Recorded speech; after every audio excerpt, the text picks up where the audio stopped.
So at the time of filming this video, we're still waiting. We're still waiting for this week to really get underway. We're getting a little bit of red here to begin the day so far. It's coming off of some leverage liquidations, but it's all on really light volume, which means that, again, we're probably going to have a lot of volatility this week. And again, there are a lot of things that can move the markets around.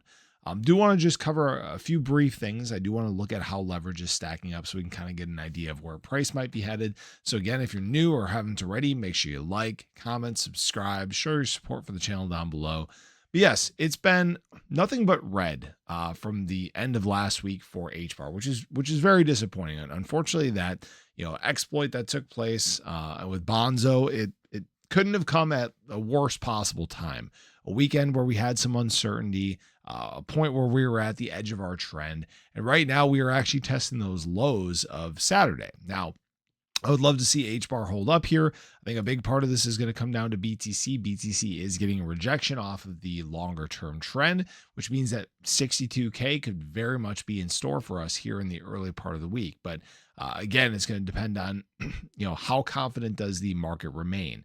Do we see some more leverage liquidations just to show everybody how things are stacking up so far? This is BTC on the 1 week leverage liquidation heat map. And you guys can see that there is still some localized leverage just down below here. We basically wicked down to that next range of leverage, bounced off of that. And now BTC is trying to make a decision here. Does it try to work its way back up, or do we start working our way back down through some of these lower ranges, which we haven't seen in a little bit of time here? But that could potentially bring BTC down to about 60K. And this isn't to scare anybody or anything like that. Just, be aware that there are a lot of things that can move markets here in the early part of the week. Did want to show everybody here too, in terms of HBAR, we're dealing with something very similar. There is some localized leverage down below here, just below where prices are at currently. Now, we have also seen shorts try to ride the wave. They're very heavily stacked at about 7.2 cents. So that would be a nice, fun move for HBAR. That would take us back to about our 20-day moving average. So that'd be another test in our not so distant future here. So hopefully that's the path that we want to move down. Now, there are obviously the rumblings of what's going on overseas. We're dealing with the US and Iran, again, going back and forth. We have Iran striking a bunch of Gulf states. We have the Strait of Hormuz basically closed back down again. It sounds like only 6 ships traversed the state, the strait in the last 24 hours. I can't speak here.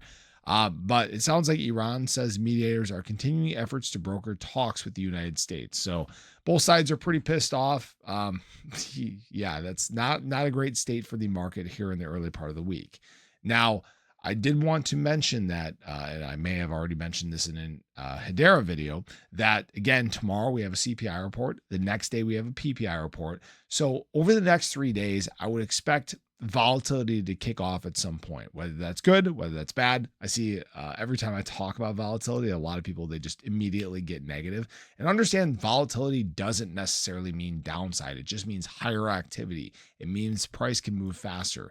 Right now, this movement that we're seeing so far today that is coming with these leverage liquidations, which is only about $250 million worth and heavily weighted to the long side.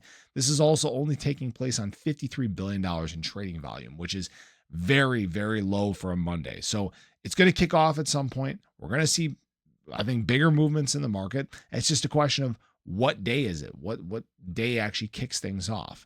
Now, we did see a little bit of a spike in terms of HEDERA. In fact, on Saturday, HEDERA processed 722,000 transactions, setting a new monthly activity record, so the highest in July. And it's not surprising because obviously, several days ago is when that Bonzo exploit took place. There was definitely some questions and uncertainty surrounding that, but it also brought some higher activity. And sometimes you get buying events that sets things in motion. Now, obviously, it's kind of returned back down in terms of the activity, but trying to totally lost track of what I was going to say. Yeah, gosh, I can't remember right now. Basically, everything that's flooding the HEDERA feeds and the HBAR feeds has to do with the Bonzo exploit that took place days ago.